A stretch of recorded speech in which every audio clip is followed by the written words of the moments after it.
Welcome to Free Marketing Fridays, 20 minutes to give you actionable advice that you can use today, hopefully. We all need to work smarter, not harder, and this 20 minutes is designed to help you do just that. So no fluff, no hustle bro anything. I'm not going to pitch you on buying a course or a paid community, just giving you knowledge. We all need to talk about why most content feels like it was designed to help no one in particular. And let's stop pretending that the problem is your team or your team's lack of talent or creativity, or whether or not you even use AI, or if there are too many M dashes in your content. That's not the problem. The real problem is the system we've been told to operate in, a system that rewards looking like everybody else over actually helping the humans who have to make tough buying decisions.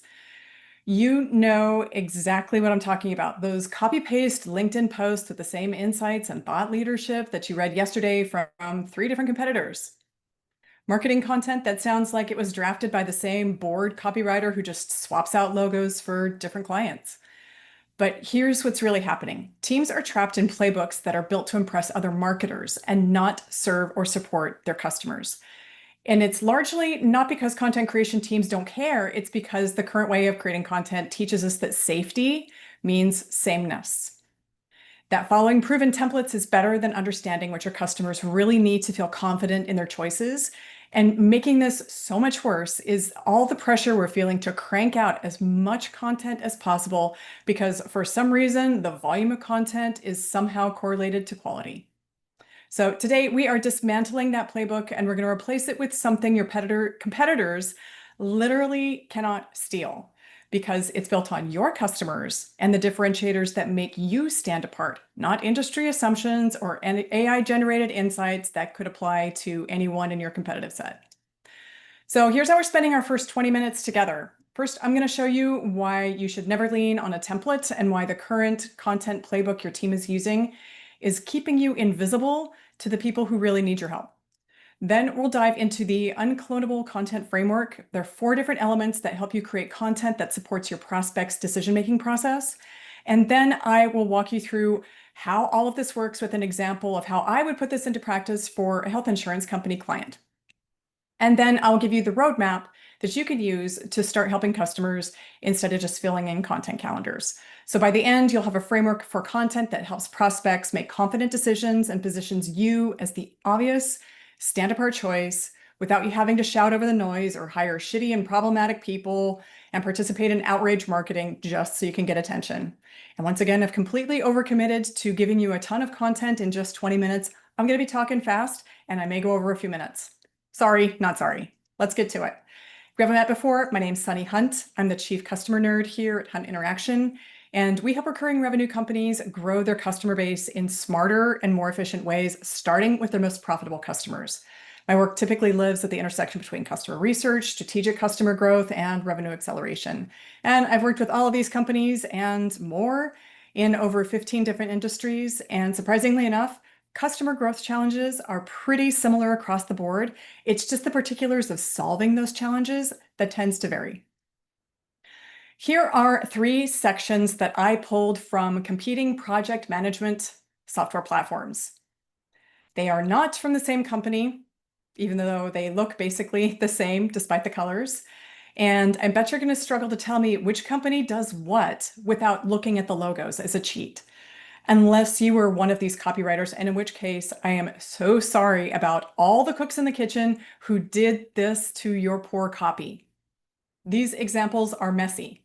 Capital M, messy. Because they do like everything. It's the everything app for work. This is super unhelpful for anybody who's trying to pick a solution. These hero sections aren't this way because the teams are lazy or uncreative, and please don't go blaming the copywriter. You know that their stuff got messed with. It's because they're all reading from the same script, the one that teaches you to sound impressive to other marketers instead of being useful to the humans who are actually trying to solve problems. When everyone in your space is following the same playbook, your prospects can't tell you apart. They're not just drowning in similar messaging, they're drowning in messaging that tells them absolutely nothing about what solution is going to work best for them. If you want your customers to choose you, you have to stop optimizing for your market approval and for your leadership's ego and start optimizing for your customers' clarity. Here's one of the big issues when it comes to executing a new content calendar. Content templates. They suck. You can't Mad Libs your content and hope that something unique, compelling, or even worthy of the smallest smidgen of attention is going to come out on the other side. And it's not, again, that content teams don't want to be helpful or create great content. It's that the current focus of content volume over quality makes customer-first content feel risky. But templates don't know that your prospects stay awake at night worrying about implementation timelines or that they need to convince 3 different stakeholders who care about completely different outcomes. And they don't make adjustments for adding in any of that nuance. Customer-first content can feel risky in this template system because it requires breaking the mold and trashing your templates and pushing back on leadership egos. But that's also exactly why it makes it impossible for your competitors to copy. And if your competitors can't replicate it, you're finally building something defensible instead of just adding to the overall noise. So today we're changing this template as a crutch approach. It's going to require you to bring a few things to the table that may require a little homework, but it's definitely worth it. So let's walk through this framework, because if you know anything about me, you know that I love a framework because it provides guardrails without being too prescriptive. Let's do this. This is the Un-clonable Content Framework. It's made up of 4 different elements that work together to help your prospects feel supported and informed throughout their decision-making journey. There you have the unique value proposition and steroids, your customer journey map, your content pillars, and your competitive differentiators. And when you combine all of these, it's going to help you create unclonable content that gives you endless content ideas and positions you for thought leadership content, marketing campaigns, retention campaigns, referral efforts, website, email, social, like a whole lot more. Anything that has messaging or content can be applied using this framework. And when you get it right, you create content that helps people make better, faster decisions while naturally positioning you as the obvious choice. So this isn't just about standing out, it's about showing up for your customers when they need you most. So let's walk through each little piece and then I'll assemble it all together with an example. And again, I'm going to be talking fast. So this first piece is your unique value proposition on steroids. It is your unshakable stance about how you help customers differently from your perspective. How do you think you help your customers better? It helps you define and solidify your unique point of view on the customer problem, places customers at the center of the statement versus your features, and acts as a point of validation for every content decision you'll make. This isn't your mission statement. It's not a boilerplate. We're Uber for new homeowners. And this isn't an elevator pitch that could apply to anyone, because we all know that one guy who's like, our solution targets everybody. Like, this is not that. Your unique value proposition is the perspective that guides you on how to approach solving customer problems to help them reach a specific desired outcome. So those project management SaaS hero sections I showed you just a minute ago, one of their unique value propositions could be, and I was spitballing here as an example, we help teams with imperfect productivity systems and messy workflows get things done without burning out. It's a productivity system, it's productivity software, and it's for teams who have a specific problem. And this is what we help them do and help them avoid. So that could be an example. But most companies are going to end up with generic positioning because they're trying to appeal to everybody. But when you're clear about your unique approach to helping customers succeed, that clarity shows up in every piece of content you create. Your unique value proposition becomes your content North Star that's always going to guide you in the right direction. If content doesn't help customers understand your unique approach to their success, you can't create it. Second piece of this framework is understanding where your customers are mentally and emotionally in their decision-making process. You don't need a fully fleshed out customer journey map Rosetta Stone for this, but you do need to be tuned into how aware they are of your product and their preferences for interacting with your content.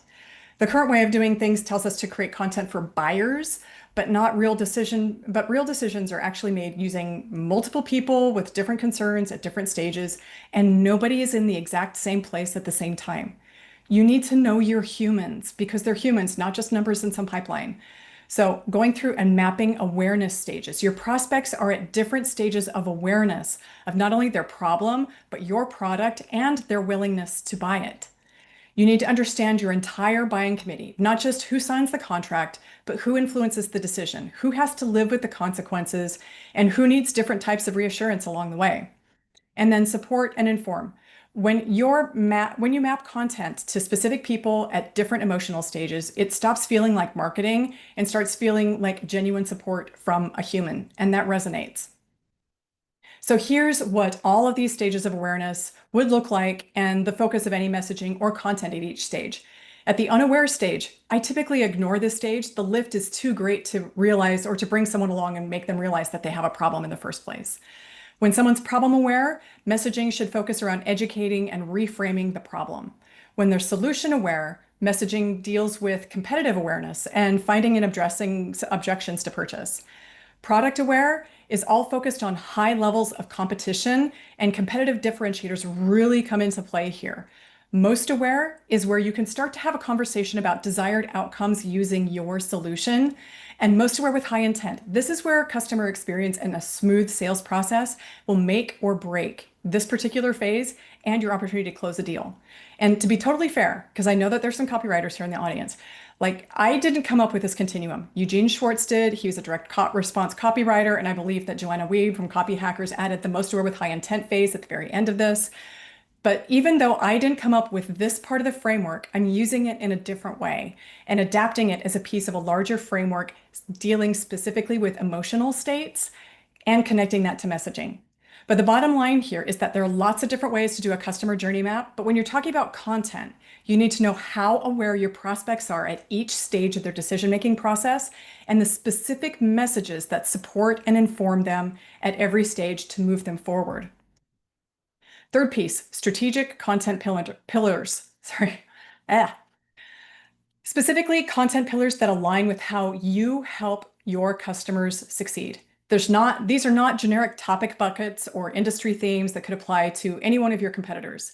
They're the main areas where your approach creates value that others can't provide.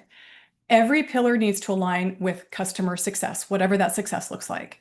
You also need to showcase your unique solution and support your customer's decision-making process. It feels easy to land with safe, generic content categories like industry insights or executive leadership, but those are blog categories and tags, not content pillars.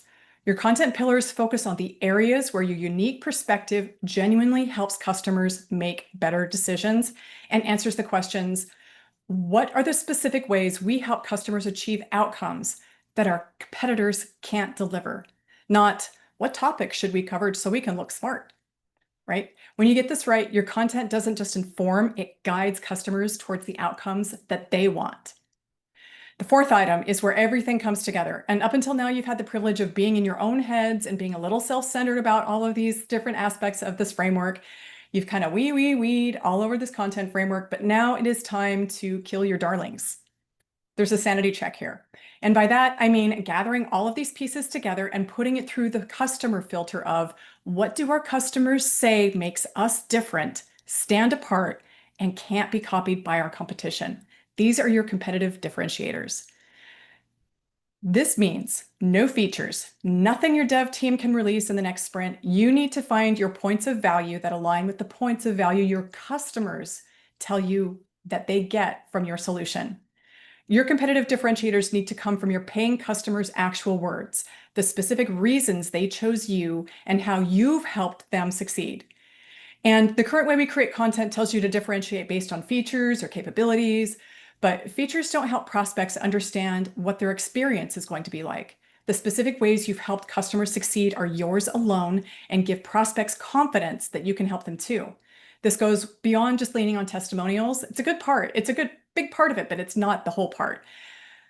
You have to go a little bit deeper, and these customer insights are the foundation for content that genuinely helps because they're based on real success stories. So let's stress test this bad boy. Theory's great until you actually go and put it into practice, and then you're like, oh my God, what the hell? This doesn't work. I totally got stuck. I'll show you how to actually do this. So let's say you're a health insurance company who works with enterprise level clients. You sell health insurance plans to companies who offer it to their employees. This is a market situation where everybody talks about coverage and costs, and that's a key issue for their clients, but it's not the only issue that would make them look for a different health insurance provider. So the key issues that they're facing or this health insurance company are facing is they're in a commoditized market. Everyone's talking about price of features. It's a complex buying decision, and they have multiple stakeholders involved in the decision. So instead of following industry messaging about plans and pricing, let's see how this framework helps this company create content that supports their customers' complex decision-making process. And I probably could have chosen like a much more accessible topic. Yeah, I could have done that, but why make things easy on myself? And honestly, this is kind of a top of mind topic for a lot of Americans right now. So yeah, let's lean into that. So starting with their uh, unique value proposition on steroids. Let's say that this health insurance company's unique value proposition is employee health isn't a benefits checkbox, it's your competitive advantage for talent retention. It's different than beyond price, providers, all kinds of things. This is not generic insurance messaging. This is specific perspective about how smart companies can use health benefits strategically. It helps prospects reframe their challenge from what's the cheapest coverage to how can benefits help us keep great people? And the customer first perspective shapes every piece of content they create to help their prospects think strategically about their decisions. Second piece is this customer journey. In this specific example, their prospects move through mental and emotional phases. So for this example, like unaware, we're going to ignore them. The lift is too great. Problem aware, we're also going to ignore this group as well because they know they need to offer health insurance, but they're not ready to do that yet. Solution aware, they're exploring benefits as an employee retention strategy, and they're kind of feeling hopeful, but still uncertain that there is a company out there that can help them. And product aware, they're comparing providers, feeling overwhelmed by options. They know they need to narrow their choices.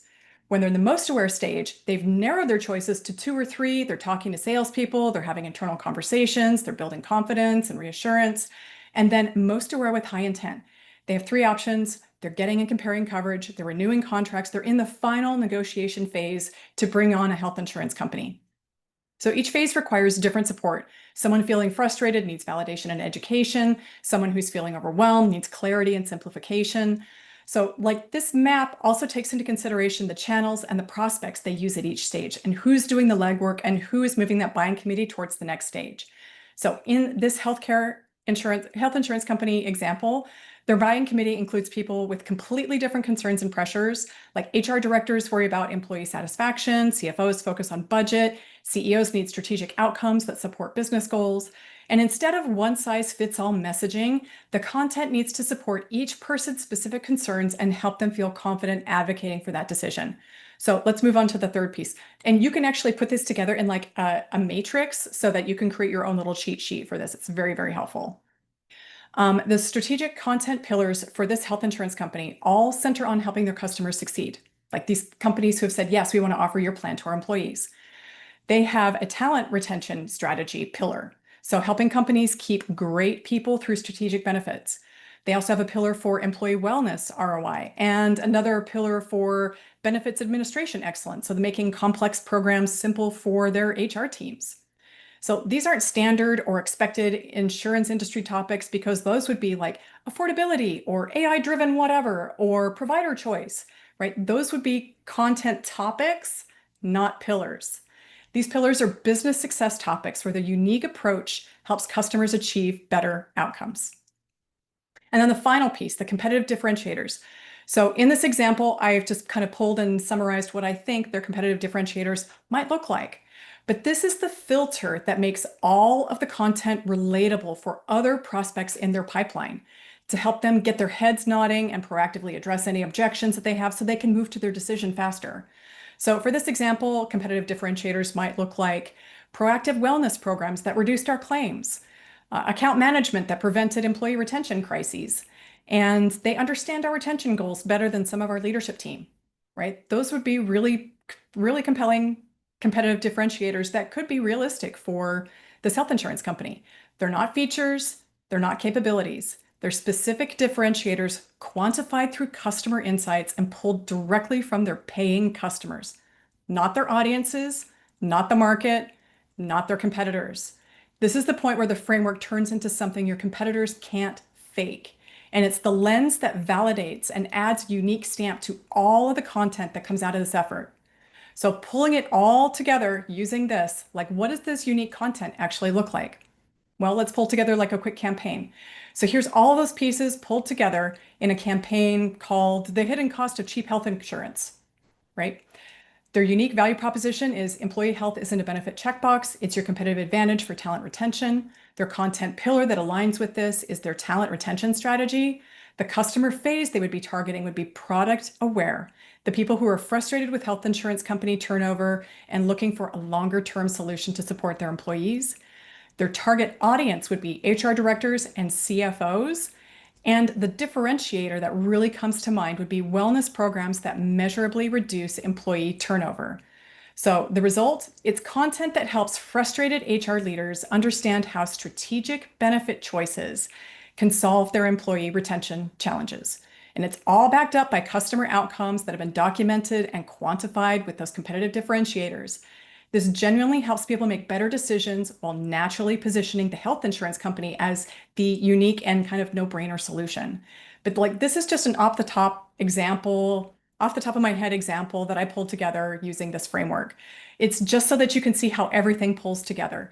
But this is just one segment of a multitude of different options that you can pull from using this particular framework. So lots and lots of different options here. Here is your roadmap to creating content that genuinely helps and supports your customers. First thing, define your unique approach to customer success, how you help differently. This includes your unique value proposition. What is it that you do different and better than your competitors? Make it specific. Then map your customer's decision-making journey based on phases of awareness and understand their mental state and objections and needs at each phase. And then identify everybody who influences that decision to move forward to the next phase. Align your content pillars, not your topics, with customer success. Make sure everything supports customer goals and it's not a feature set or what your competitors are doing, right? This is unique to you. And then collect your customer-focused differentiators, the things that your customers say make your solution stand apart that are not features. Each step moves you closer to content that feels human, it's relatable, supports your customers on their decision-making journey, and gets you out of that stupid checkbox marketing situation. No one needs more noise. No one needs AI written copy slop or content volume goals that feel like they were cranked out of an offshore content farm. We can do better, and our customers deserve better. So your customers have already shown you how to help them succeed. They've shown you exactly why they chose you, what outcomes you delivered, and how you solved problems others couldn't. The Un-clonable Content Framework just helps you turn those insights into content that serves your customers, instead of feeding the content machine and validating the overwhelming volume of tasks that are shoved onto your content calendar. This isn't only about trying to stand apart in a crowded market. It's about showing up for your customers exactly when they need you most and in a way your competition can only dream of copying. Because your competitors don't have your customers. They don't have your customers' insights, and they definitely don't have your track record of helping people succeed in exactly the way your prospects need. You just need your content to reflect all of those things and get in front of the right people. So that's all the time that we have today. I'm 6 minutes over. Again, that was a lot. I'm doing the most with 20 minutes here. Thank you for spending time with me this week on Free Marketing Fridays. I will see you next week.